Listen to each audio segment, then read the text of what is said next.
subscribe now and press the bell icon. Never miss an update. বাবাজি ভাই শোনালে তো স্বপ্নতে অনেক কিছু হয়ে যায়। বাপজিরা, এই যে আপনারা বসে আছেন, অনেক মা বোনের আছেন, ভাইয়ের আছেন, অনেকে হয়তো আওয়াজ শুনতে পাচ্ছেন। এই যে আপনাদের এখানে কিছু বাবজি লোড হচ্ছে, আমাকে তো সবসময় পাওয়া সম্ভব হবে না, কিন্তু আপনারা নেটের মাধ্যমে বহু কিছু আপনারা পেতে পারেন। শুধু জীবনী নয়, আপনার জীবনী বলেন, জালসা বলেন, ফতুয়া বলেন, ফারাইজ বলেন, মশলা বলেন, আরো কিছু বলেন, ইসলামিক খিদমত বলেন, বহু কিছু আপনারা পাবেন। কিন্তু অনেক চ্যানেল আছে, ওর মধ্যে একটা ফার্স্ট চ্যানেল আপনাদের ফলো রাখতে হবে, তাহলে কারেন্টলি আপনারা পার্শ্বে থাকতে পারবেন। আর পার্শ্বে থাকাটা আমি আপনাদের দিকে লক্ষ্য রেখে কাম্য মনে করি, সেটা হচ্ছে চ্যানেলকে ফলো করুন, AS Islamic watch, AS Islamic watch, এটা আপনারা ফলো করুন। যদি না হয় বলবেন আব্দুল মুস্তাফা, নামটা কিন্তু মনে থাকবে, আব্দুল মুস্তাফা, এটা বলুন। যদি সম্ভব না হয় আপনারা মোবাইল নাম্বার দেন 97 32 41 79 02, তাহলে বাবাজি পেয়ে যাবেন। আর ওখান থেকে নাম্বারও আপনারা পেয়ে যাবেন। 24 ঘন্টা আপনাদের সেবায় খোলা আছে। এই গুণাগার আপনাদের খিদমতে 24 ঘন্টা আছে, অসুবিধা নাই। শুধুই মাত্র আপনারা ফলো রাখুন আর পাশে থাকুন, সাবস্ক্রাইব করুন, বেল আইকনটা বাজিয়ে রাখুন, নিত্য নতুন আপনার সবকিছু পাওয়ার জন্য। এই যে আপনাদের কালকে হয়েছে, সেটা হয়তো কালকেই আপডেট করে দিতে পারি। আশা রাখছি যে কাল না হলে পরশু দিন হয়ে যাবে। তো আপনারা এই চ্যানেলের পাশে আপনারা অবশ্যই থাকুন। উৎসাহ বাড়ার উদ্দেশ্যে যে কামগুলা করতে বলা হলো, সেগুলো অবশ্যই আপনারা করবেন। আজিজানে মুহতারাম, লক্ষ্য রাখুন, ফলো রাখুন। আমার হাজরাতে ইমামে হাসান রাদিয়াল্লাহু তাআলা আন, তিনি বাড়িতে ঘুমিয়ে গেছে আর স্বপ্ন দেখতে লাগলো। স্বপ্নটা কি দেখছে? ও মায়েরা শোনো শোনো, স্বপ্নের কথাটা বলতে আছি, শোনো। স্বপ্নটা হচ্ছে এটাই, স্বপ্ন টাইমে মুসলমান হযরত ইমাম হাসান বলতে আছে, একবার সর্বপ্রথমে স্বপ্নে আমার বাবা আমার কাছে চলে আসলো। আসার পরে বলতে আছেন, বেটা হাসান, তোমাকে দুনিয়াতে মানুষ কষ্ট দিতে আছে, আর কষ্ট তোমাকে সহ্য করতে হবে না, কষ্ট তোমাকে নিতে হবে না। আমি তোমাকে বাবা ডাকতে আছি, তাড়াতাড়ি দিয়ে চলে আসো, আমি তোমাকে সঙ্গে করে নিয়ে জান্নাতের ভিতরে চলে যাব। মা বেটা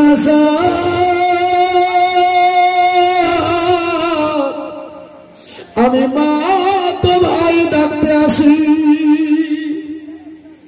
ও বেটা, তোমাকে দুনিয়ায় থাকতে দেবে না, তোমাকে দুনিয়াতে অনেক কষ্ট দিতে আছে, বারবার তোমাকে বিস্ফোরণ করিয়া তা মারতে চাইছে।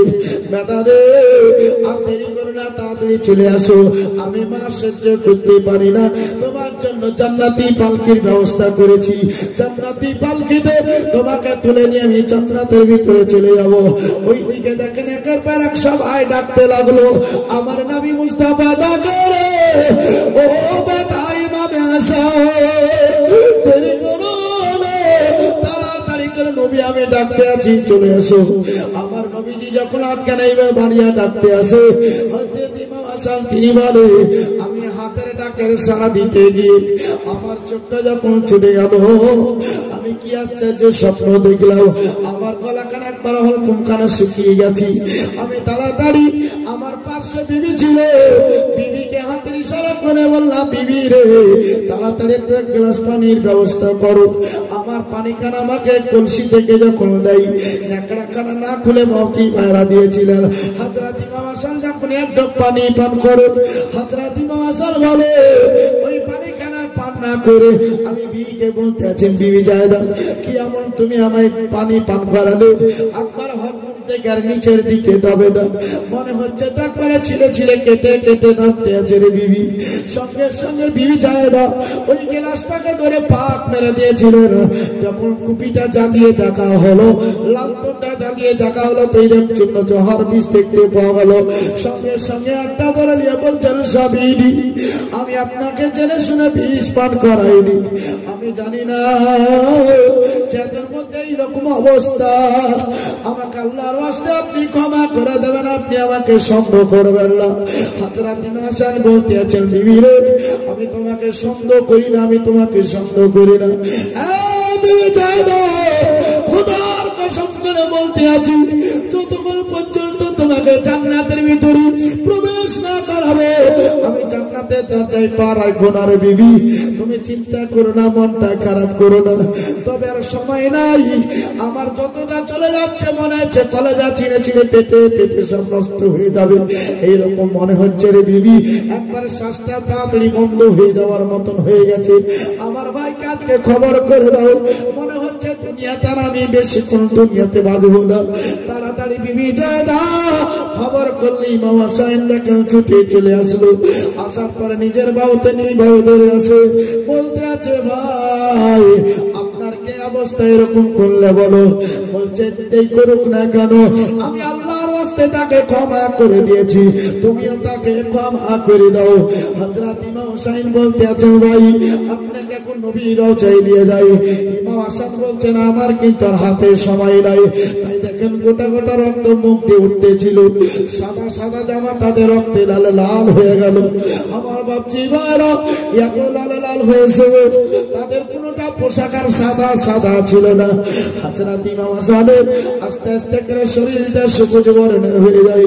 হযরত ইমাম হাসান শেষ হাতটা ধরে ওসিয়ত করছে, ভাই আমার ছেলেদেরকে তুমি একটু দেখিও, আমার ছেলেদের দায়িত্ব আমি তোমাকে দিয়ে চলে যাচ্ছি রে ভাই। আমার বেটা আবুল কাসেম, তোমার বেটির সখিনা আছে, যদি সম্ভব হয় তার সঙ্গে বিয়ের একটু ব্যবস্থা করিও। এই কথাটার মধ্যে কিন্তু ইখতিলাফ আছে। আমার বাপজি ভাইরা সব বলার পর শেষ একটা কথা শেষ করছে না, একটা ধরে ভাই বলে, আমার আর সময় নাই, তবে নানাজির পাশে একটা জায়গা ফাঁকা আছে গো, নানি আয়েশার কাছে তুমি যাবে, যাওয়ার পরে জায়গাটার অনুমতি তুমি চাইবে। নানি যদি অনুমতি দেয় তাহলে আমাকে নবীজির পাশে তুমি দফন করে দিও, আর অনুমতি যদি না পাও তাহলে আমার মা জান্নাতুল বাকিয়াতে আরাম করতে আছে, ওখানে পায়ের দিকে ডান লক্ষ্য করে আমাকে দাফন করে দিও, কথাটা বলে দিও। হযরত ইমাম হাসান পাক তিনি সেখানে ইন্তেকাল করলেন। আমরা সকলে পড়ি ইন্না লিল্লাহি ওয়া ইন্না ইলাইহি রাজিউন। আমার বাপজি ভাই সুরালাল লক্ষ্য রাখো, সেই যা ইন্তেকাল যখন হলো, এবার দেখেন বাপজি ভাই ইমাম হোসাইন ছুটে চলে গেলেন নানি আয়েশার কাছে। যখন বাজি কোনো খবর পেলেন না, বলতে আছেন জায়গাটাও মারে পার্কের জন্য রাখা আছে, ভাই তুমি মনটা খারাপ করিও না, দুঃখ করো না। কাছে গিয়ে হযরত ইমাম হাসানকে সেখানে দাফন করে দেওয়া হলো। মুসলমান শোনো শোনো, সেই জায়গা থেকে ইমাম হোসেন সম্পূর্ণ একা হয়ে গেলেন। হযরত ইমাম হোসেনকে ভালো লাগে না। এবার দেখেন কুবাতি কি বারবার একটা একটা করে চিঠি প্রেরণ করতে আরম্ভ করলো। সেই চিঠিখানা আসলো, হযরত ইমাম হাসান বলেন, হযরত ইমাম হোসেন বলেন, আমার কাছে 120 খানা চিঠি রে। সেই চিঠিখানার মধ্যে শেষ একটা চিঠি তোমাদেরকে বলছে, এবার শোনো। ওই চিঠিখানায় লেখা আছে, বাজি ভাইরে একটা জায়গাতেই পূর্ব চলে আসো। হযরত ইমাম হোসেন জোহরের নামাজটা আদায় করলেন, আসর মাগরিব এশা আদায় করে নিয়ে এবার সোজা দেখেন বোন জয়নাবের বাড়ি উপস্থিত। কারণ যে আমি কারবালায় চলে যাচ্ছি ভাই, কারণ যে কারবালার অনেক কথাবার্তা আছে, সেখানে যাওয়ার পর মোটামুটি একটু শোনাইতে হবে। কাফেলাকে মদিনাতুর রাসূল পৌঁছে দিতে হবে, এটাই হচ্ছে কালকে শেষ কাজ। মুসলমান, আমি কিন্তু এখনো দাঁড়িয়ে নেই, আমার মাইক এখনো বন্ধ হয়নি, মাইক কিন্তু চলতে আছে। বাপজি ভাই শোনালাম, হযরত ইমাম হুসাইন পাক রাদিয়াল্লাহু তাআলা আনহু তিনি বলতে আছেন যে চিঠিখানা নিয়ে আমি চলে গেলাম বড় বোন জয়নাবের কাছে। কারণ যে আমি মায়ের নজরে দেখি, বোনকে আমি মায়ের নজরে দেখি, আওয়াজ করলো, কে? বলে আমি হুসাইন এসেছি। দরজা খুললো, ভাইকে দেখছি, কি ব্যাপার ভাই? মদিনার লোক কি তোমাকে গালি দিয়েছে? না। মদিনার লোকেরা কি ভাবিদের প্রতি অত্যাচার করেছে? না। ছেলেদের প্রতি? না। তাহলে ভাই তোমার মনটা খারাপ কেন? পকেট থেকে পত্রনামা বাহির করে দিয়ে দিলাম, লাও পড়ো।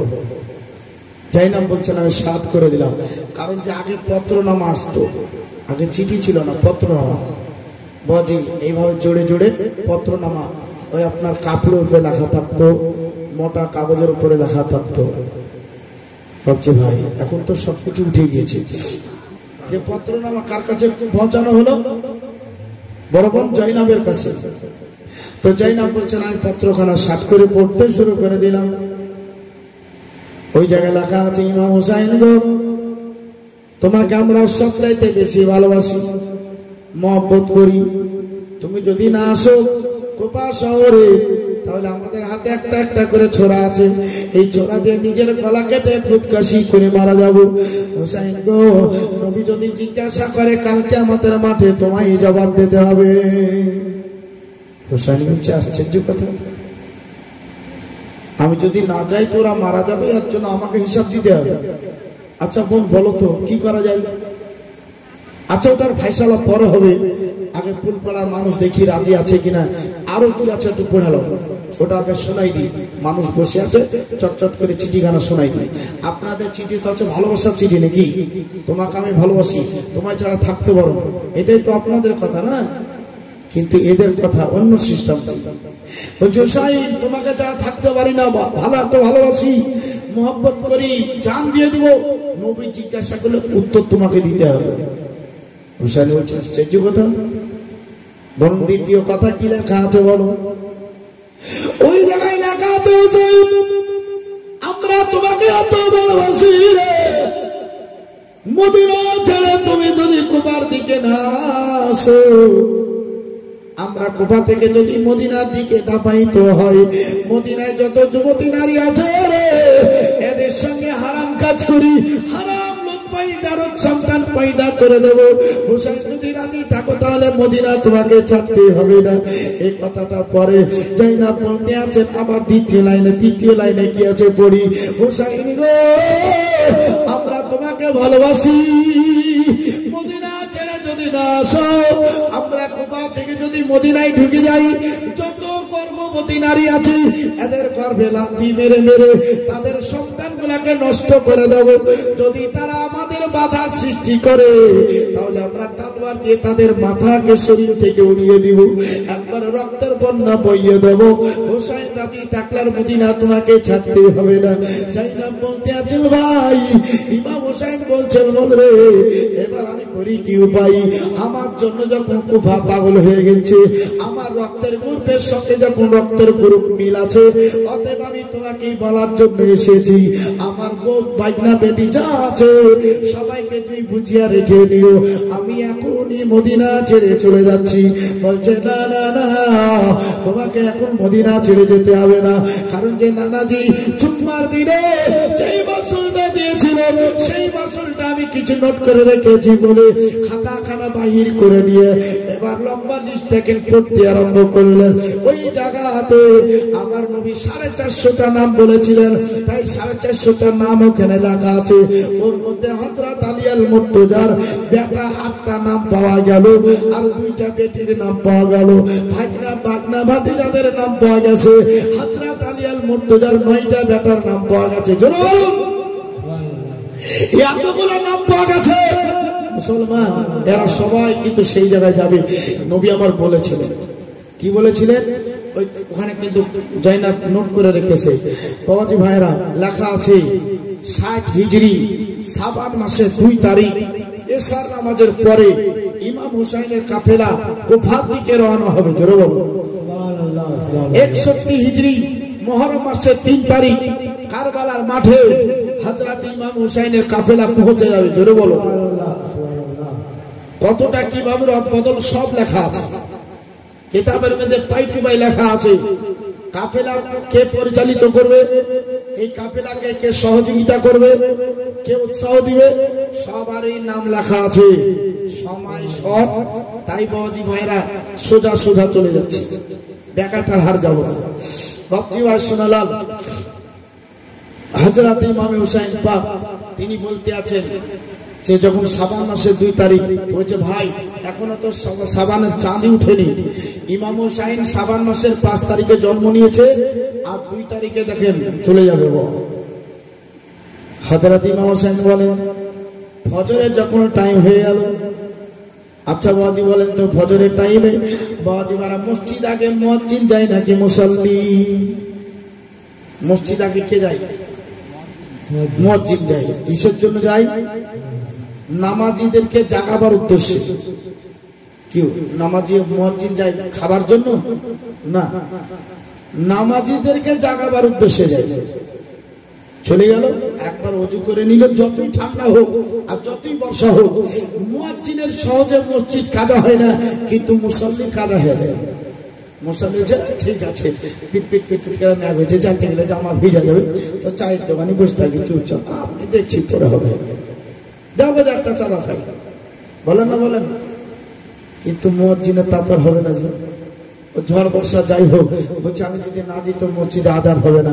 যে কৌশালী যাওয়ার পরে ওযু ওযুকে লাভ করে সুইচটা মেরে দিয়ে দেখছে, হ্যাঁ মাইকে করে টন টন করছে, চিন্তা নাই, কানে হাত দিয়ে দিল, আল্লাহু আকবার আল্লাহু আকবার আল্লাহু আকবার আল্লাহু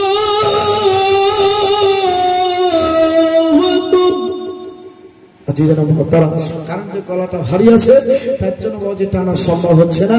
আজি জানা মহতারা, আর টানা সম্ভব হবেই বা কি করে? কারণ যে 1 মাস তো টানা রোজা করলেন, তো বাজে ঠান্ডা পানি আর কত কি আপনারা খেয়েছেন, আমরাও খেয়েছি নাকি? কারণ যে আপনারা মানুষ আমরাও মানুষ, এইভাবে বাজে হাল চাল দিয়ে আমাদেরকে আগে আগে কিন্তু চলে যেতে হবে মুসলমান। তাহলে লক্ষ্য রাখো, ওই জায়গাতে যখন আজান দিল, আসসালাতু খায়রুম মিনাল নাওম, তখন যারা নামাজি আছে এর আপনার বিছান ছেড়ে দিয়ে বাপজি ভাইরা নামাজের উদ্দেশ্যে মসজিদের দিকে হাঁটতে আরম্ভ করে না? হাঁটতে লাগে না? লাগে না? মসজিদের দিকে চলতে আরম্ভ করে। যাওয়ার পরে ইমামের পিছনে জামাতের সহিত নামাজটা পড়ে, হাত তুলে দোয়া করে, কোরআন পড়ে তারপর মসজিদ থেকে বের হও। এটাই আমার নবী মুস্তাফার তাকলিফ আছে, এটা আমার নবী মুস্তাফার কথা, আর এই সুন্নাতটা পালন করতে হবে। না তো আমরা করি কি জানেন, আজান হয়ে গেল আর বাজি ফাটাফাট পড়লে ফের শুতে গেলাম। এরকম অনেক আমরা আছি না নাই? আবার অনেক আছে ফজরে আগে উঠে যায়, ও নামাজই পড়ে না, ও আগে উঠে অথচ নামাজ পড়ে না। ডাক্তার বলেছে ভোরে ভোরে যদি না উঠো তাহলে 2 দিন পরে তোমার পা চলবে না, তোমার হাত চলবে না, তোমার বুক ধরপড় করবে, তোমার বুক জাম লেগে যাবে। তো বলছে আমার যদি বুক জাম লেগে যায় তা আমার বাড়িয়ালিরও লাগতে পারে, আমার ছেলে পিলারও লাগতে পারে। তো বাজি রাত 3টার সময়তে ওর আটখানা যা আছে সবকে উঠিয়ে হাত দেড়া রোডে রোডে হাঁটছে। ইমাম সাহেব বলছে কি ব্যাপার জি? বলছে ডাক্তারে বলেছে আমার বুক নাকি জাম লেগে যাবে, তো আমার যদি জাম লাগে তো আমার বাড়িয়ালিরও তো লাগতে পারে, ছেলে পিলা লাগতে পারে, তো ওখানে আমি হাঁটবার তোর অসুবিধা থাকবি, সবাই মিলে হাঁট, কাউরে যাতে জাম না থাকে। ও ডাক্তারের কথা মানতে পারো, আর আমার নবী বলেছেন, আল্লাহ বলেছেন এই কথার প্রতি তোমাদের ভরসা নাই, তার জন্য তোমার বুকে জাম লাগে, তার জন্য তুমি চোখে কম দেখতে পাও, তার জন্য তোমার পায়ে অসুবিধা হয়, তার জন্য তোমার পেটের বেদি হয়, ডাক্তারখানা বেশি যেতে হয়, আর শুধু ফেড়ে নিয়ে আসতে হয়। বুঝতে পারলেন না? হ্যাঁ, ভরসা কম, ভরসা হারিয়ে দিয়েছে, তার জন্য আপনার উমারও কমে গিয়েছে। বস বাজি ভাইরা, সবার কথা কোনো ওদিক বলার সময় নাই, এদিকে আপনারা শুনলেন। ওই জায়গাতে বললেন যে সাবানের 2 তারিখ, অতএব ভাই এখনো সময় আছে, আজান হয়ে গেল তো নামাজ পড়ে নাও। ইমাম হোসেন বলছেন আমি 2 রাকাত নামাজটা আদায় করে নিলাম, আদায় করে নিয়ে ওখান থেকে দরজা খুলে যখন আমি বের হতে যাব, আমার ভাইনার আসার পরে আমার পা ধরে কাঁদতে আরম্ভ করলো, মামা গো, বাবা গো, তুমি ওইরকম ভাবে একা বিবাদের সেই কারবালার মাঠে কুবা শহরে যাবে, আর আমরা থাকতে তোমার সঙ্গে যেতে পারবো না, সহযোগিতা করতে পারবো না, এটা কি করে হয়? তাই আমাদেরকে সময় দেওয়া হোক, আমাদেরকে সেই সুযোগটা দেওয়া হোক। হযরত ইমাম হুসাইনের কাছে আসল করে বোন যখন আবেদন করলেন, তাদেরকে অর্ডার দিয়ে দেওয়া হলো, পাখানা ছেড়ে দিয়ে দরজাখানা যখনই খুলে দেওয়া সঙ্গে সঙ্গে সামনে দেখতে পাওয়া যাচ্ছে আবার একবার পুরুষ মানুষ আর মহিলা মানুষেরা রেডি হয়ে তারা কাঁদতে আছে। হযরত ইমাম হুসাইন বলতে আছেন ব্যাপারটা কি বুঝতে পারি না। বলতে আছেন ইমাম হুসাইন আপনি এরকম বিপদে মদিনা ছেড়ে যাবে, আপনাকে একা একা মদিনা ছাড়তে রাজি নাই, আপনার সঙ্গে আমরা সকল মিলে যেতে চাই। ইমাম হুসাইন বলছেন একটাই কথা, আমার সঙ্গে যেতে গেলে তোমাদের বিবিদেরকে বিবাহ করতে হবে, বাচ্চাদের এতিম করতে হবে। ওই মদিনার পুরুষেরা বলেছিলেন আকা হুসাইন গো আপনার ভালোবাসায় আপন বিবিকে বিবাহ করতে পারি, বাচ্চাদের এতিম করতে পারি, কিন্তু আপনার মহব্বত ভালোবাসা ছাড়তে পারি না, আপনি শুধুই মাত্র একটু অনুমতি দেন। এইভাবে দেখেন ইমাম হুসাইনকে ঘোষণা দিতেছিল। ইমাম হুসাইন বলে আজকে নবীজির রওজার কাছে সবাই তোমরা উপস্থিত হয়ে যাও, ওই জায়গাতে আজকে জীবনী জলসা হবে, ওই জায়গার বক্তা থাকবে আকা ইমামে হুসাইন। জোরে বলুন সুবহানাল্লাহ সুবহানাল্লাহ। ইমামে হুসাইন বক্তা থাকবে। আপনাদের যেমন বক্তা আব্দুল মুস্তফা, ভগবান গোলাম মুর্শিদাবাদ, এইরকমই ওখানকার বক্তা হচ্ছে ইমামে হুসাইন পাক। সব তোমরা চলে যাবে। শ্রোতা সবাই উপস্থিত হয়ে গেছে। আপনারা 3 ঘন্টা শোনা পেট ভরে না, ওদের মাত্র 4টা কথা শুনলেন। 4 ঘন্টা ওয়াজ শুনতে হবে না, মাত্র 4টা কথার পরে আমল করো। ইমামে হুসাইন বলছে সব তোমরা চলে এসেছো, বলে ঠিক আছে বসে যাও। বসিয়ে দিলেন। বসিয়ে দেওয়ার পরে তখন তার মাইক ছিল না, জি তখন বিনা মাইকে বক্তব্য হতো, আর এখন তো মাইক দিয়েও তো শুনতে পায় না, মাইক দিয়েও শুনতে পাচ্ছে না, এত জোরে চিৎকার করে আর কানে ঢুকে না। বলছে না জানি কি মূল বিষয় ছিল তো কে জানে। রাতের বেলায় ধাম শুনতে পাতাম, শুনে গন্ডগোল লাগাই দিয়েছে। আমার ভাবছি ভাইয়েরা আর ভুললে তো ওরকমই হবে, হবে না জি।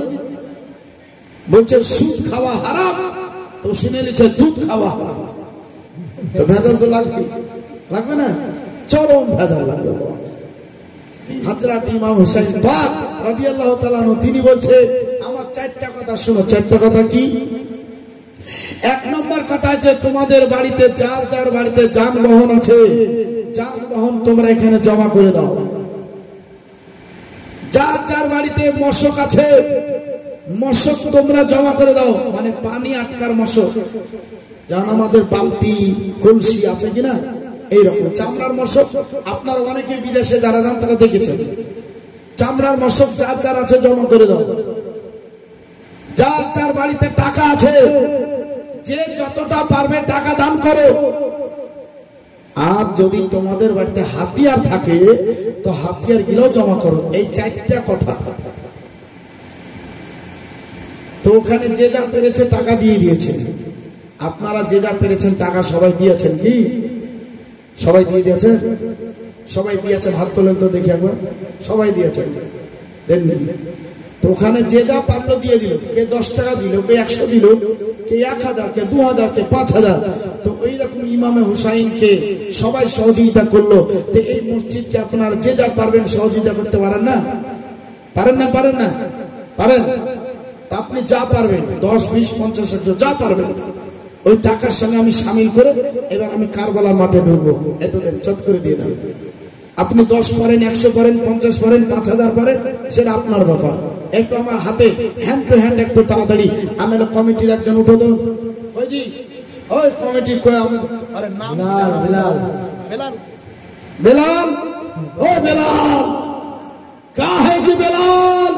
जल्दी आ जाओ, जल्दी आओ। বেলাল আসছে। জি ইমাম হুসাইনকে যে যা পেরেছিল দিয়েছিল। ওখানে টাকা দিয়েছিল, যানবাহন দিয়েছিল, আর দিয়েছিল মশক, আর দিয়েছিল অস্ত্র। দোকানকার মানুষেরা জিজ্ঞাসা করছে যে অস্ত্র আপনি কিসের জন্য নিবে? আপনি কি যুদ্ধ করার জন্য? একজন দিয়েছে 100, একজন দিয়েছে 500। মাশাআল্লাহ, লক্ষ্য রাখো হযরত ইমাম হুসাইন পাক রাদিয়াল্লাহু তাআলা আনহু তিনি বলতে আছেন তোমরা টাকা পয়সা জমা করে দাও। যে যতটা পারলো টাকা জমা করে দিল। বলছে তোমাদের কাছে যদি হাতিয়ার থাকে হাতিয়ার গুলা তোমরা এখানে জমা করে দাও। বলছে আপনি কি যুদ্ধ করার উদ্দেশ্যে যাবেন? হযরত ইমাম হুসাইন বলছেন না, যুদ্ধ করার উদ্দেশ্যে আমরা সেখানে যাব না। কাবিলার মানুষেরা, এলাকার মানুষেরা বলা শোনো, রাস্তায় চলতে চলতে যদি কোনো ব্যক্তিরা বলে হামলা করার উদ্দেশ্যে এগিয়ে চলে আসে, আমরা খালি হাতে দেখলে আমরা তাদের সঙ্গে যুদ্ধ করে পারবো না বলে নিজের জান বাঁচানোটা হচ্ছে ফরজ, নিজের জান বাঁচানো ফরজ রে। তার জন্য তোমাদেরকে হাতিয়ার নিতে বলা হলো। ওই হাতিয়ার গুলা যদি থাকে তাহলে আমরা নিজের জানখানা বাঁচাইতে পারবো। তার জন্য তোমরা তোমাদের হাতিয়ার গুলাকে জমা করে দাও। কি আপনার তলোয়ার বাচ্চা ফাচ্চা যার কাছে যা ছিল ঢাল তলোয়ার সব তারা এখানে জমা করতে আরম্ভ করলে।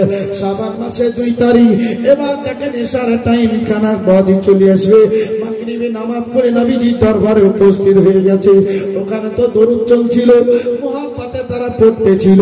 পালা গেল লাভে কামাত, আপনারা পড়ুন না, পালা গেল লাভে কামালেহি কশফত জাবে জামালেহি হাসনাত জামিউ খিসালিহি সাল্লু আলাইহি মালিহি।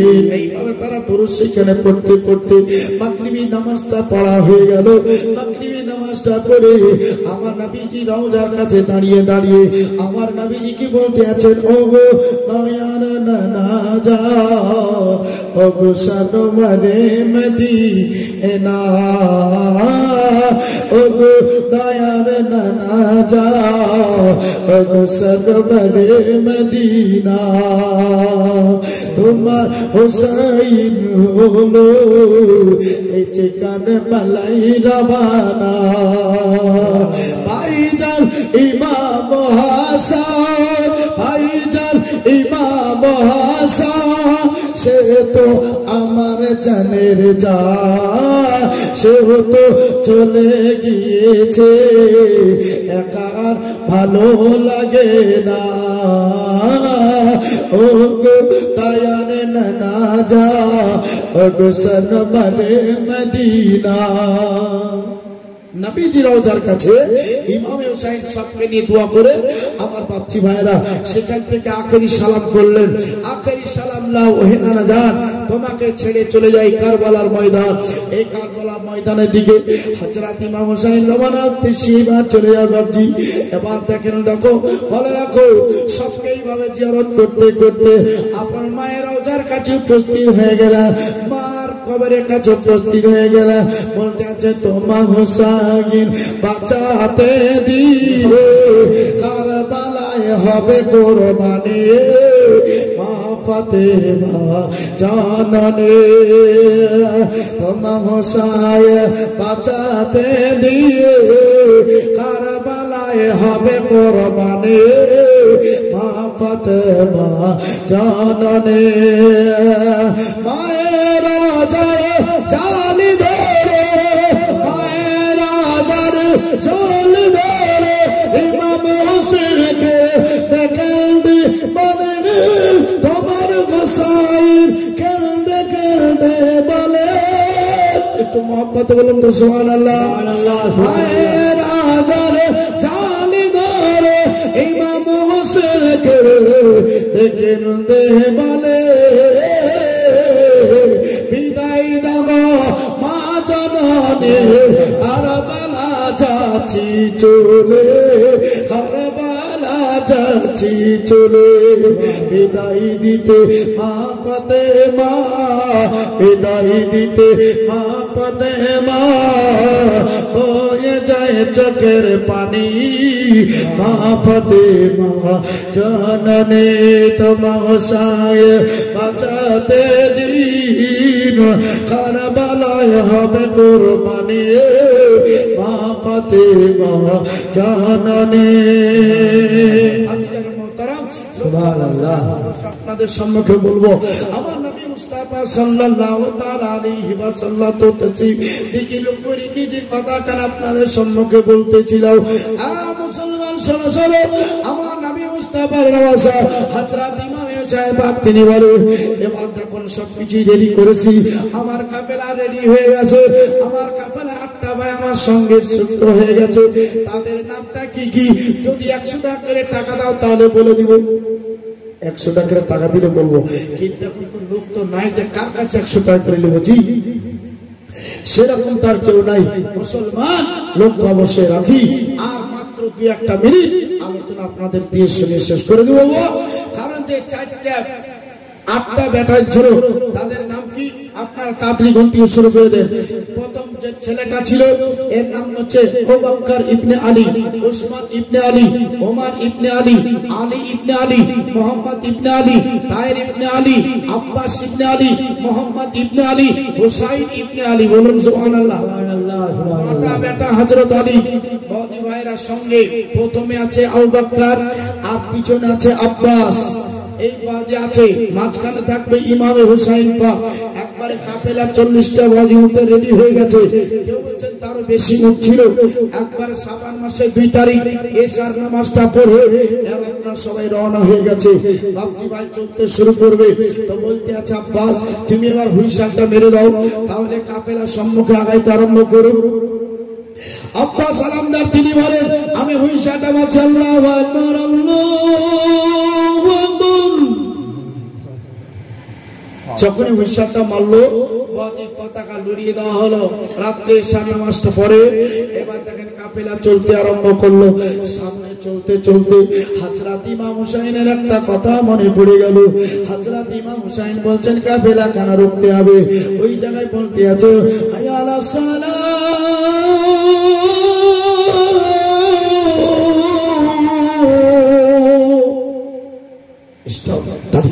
ব্যাপারটা কিছু তো বুঝতে পারে। বৌদি ভাইরা দাঁড়িয়ে গেছে, কি ব্যাপার আকা হোসাইন? বলে তোমরা দাঁড়াও, আমি একটা জিনিস ভুল করে দিয়েছি গো, একটু মন থেকে সরে গিয়েছিল, আমি একবার চোখে দেখা দেখে চলে আসি।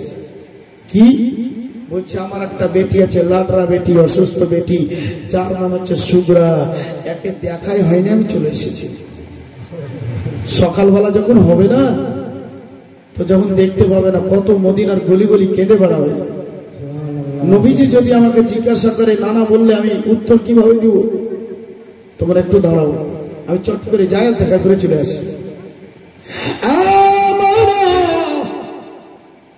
ওই জায়গায় দেখো 9.5 বছরকার বেটি, অসুস্থ বেটি, যার নাম হচ্ছে সুগরা। এই দেখো নিজের বাড়িতে একটা ঘরে আরাম করতেছিল। হযরত ইমাম হুসাইন বলেন দরজা খানা খুলে আমি যখন বেটির দিকে আস্তে আস্তে করে দাপায়িত হইলাম, আমার বেটি যেন ডান হাত দিয়ে কানের তলে লাগিয়ে একটু পাগলাকে গোছে মিম হে মিমদাল মোহাম্মদের মতন আরাম করে। এইরকম মোহাম্মদের মতন মেয়ে ছেলে যদি আরাম করো, পুরুষ মানুষ তোমরা যদি আরাম করো, মোহাম্মদ লিখতে যতটা অক্ষর আছে প্রত্যেকটা অক্ষরের নাকি আল্লাহ তোমার নামায় আমলের মধ্যে লিখবে। জোরে বলো আল্লাহ। বাপজি তাই শুকরা দেখেন মিম হে মিমদাল মতন আরাম করতেছিল। ওইভাবে দেখেন আরাম করে আর চোখের কোনা দিয়ে পানি গড়তে আছে। ইমামে হুসাইন বলতে আছেন বেটিকে আর জাগাবো না, শুধু মাত্র বেটিকে দর্শন করেছি, দেখেছি, একটা চুমাকে এখান থেকে বিদায় নিয়ে চলে যাবো। বাপজি ভাইরা বিদায় নিয়ে চলে যাবেন। এই নিয়াতটা সেখানে করার পরে আমার বাপজি ভাই যখন কপালে একটা চুমা খেতে গেল, আমার মুসলমান হাতরাতে সঙ্গে সঙ্গে আব্বা করে চিৎকার করে উঠলেন। আমার মেয়ে হুসাইন বলে আমি বেটিকে সিনায় জড়িয়ে ধরে বলতে লাগলাম বেটি রে কিসের জন্য তুমি এত চিৎকার দিয়ে কাঁদলা বলো বলো। বলছেন আব্বা জান আমি স্বপ্ন দেখতেছিলাম আজকে মদিনা ছেড়ে যান আপনি কোথাও চলে যাচ্ছেন গো আব্বা, আপনাকে এত ডাকি কিন্তু আপনার সারা শব্দ কিছুই শুনতে পাই না, আপনি এখনো উত্তর করেন না। মাকে ডাকতে আছি মা উত্তর করে না, আমি কবিদের ডাকতে আছি উত্তর করে না, ভাইদের ডাকতে আছি কেউ সারা শব্দ কিছুই করে না। আব্বা সত্যি কি আপনি মদিনা ছেড়ে চলে যাচ্ছেন গো আব্বা?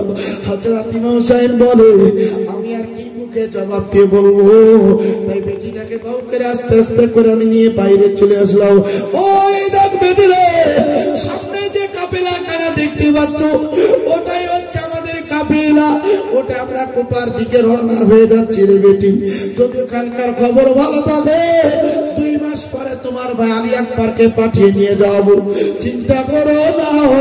ভাই দেখেন বাচ্চি ভাইরা আমার এই কথাটা বলে এবার বেটিকে সান্ত্বনা দিয়ে ওই বেটি অসুস্থকে রেখে যেতে হবে।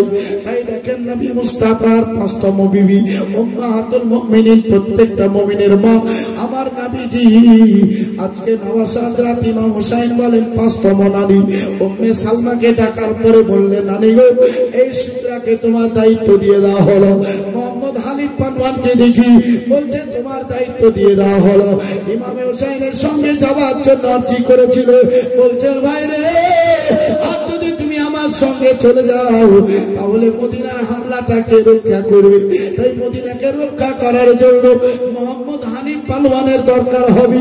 কারবালার পরে পরে প্রথম যুদ্ধ মদিনা শরীফে বাচ্চি লাগবে, কিন্তু মদিনার যুদ্ধ আপনাদের সামনে বলতে পারবো না, হয়তো এটা কারবালার মধ্যে শামিল থাকলেও সম্ভব হবে কিনা। চলে আসো হযরত ইমাম হুসাইন রাদিয়াল্লাহু তাআলা আনহু শুকরাকে কিসের জন্য নিয়ে গেলেন না, কারণটা কি শুনালেন বাবা? কারণ যে শুকরার 9.5 বছরে বিয়ে দিয়ে দিয়েছিলেন, অর্থাৎ যতদিন মহিলার বিয়ে দেওয়া না হয় ততদিন বাপ মার দায়িত্ব থাকে। যেই দিন বিয়ে দিলেন সেই দিন থেকে স্বামীর দায়িত্ব হয়ে গেল। স্বামী যদি অর্ডার না দেয় তাহলে বাবা মা তাকে সঙ্গে নিয়ে যেতে পারে না। তার জন্য বাজি মাতবর ছিলেন, বলছেন বেটি রে আমি তোমাকে সঙ্গে নিয়ে যেতে পারলাম না, তোমার স্বামী থাকলে তোমাকে সঙ্গে নিয়ে যেতাম। তোমার স্বামী আসবে, আসার পরে তোমার স্বামীকে তুমি সবকিছুই বলবে, আর এখানে আসার পরে তাদের মুখ থেকে শুনবে, আর তোমার ভাই একবার তোমাকে নিয়ে যাবে, চিন্তা করো না।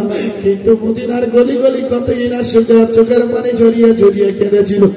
আজকে দেখেন তারা চলতে আরম্ভ করলো।